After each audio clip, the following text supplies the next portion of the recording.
आज हम बना रहे हैं भुना गोश्त। तो उस पर मैंने ये 2 पैकेट डाल दिए हैं, 3 अदद प्याज डाल दी है। ठीक है, अब इसमें हम थोड़ा सा अदरक लहसुन डालेंगे। ठीक है जी।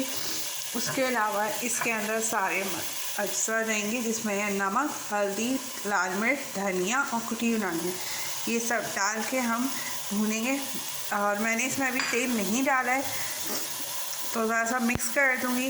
और अब इसके लिए मैंने इसमें ये 2 अदद टमाटर डाल दिए हैं। अब मैं इसमें क्या करूँगी, बस ये पानी डाल के और इसको दम की आंच पे चढ़ा दूँगी। ठीक है, जब ये गल जाएगा तो फिर मैं आपको बताऊँगी। जब ये गोश्त खुल भी जाएगा और ये गल जाएगा तो फिर मैं आपको बताऊँगी कि क्या करना है। अब मैं इसको हल्की आंच में दम पे रखूँगी। तेल डालेंगे,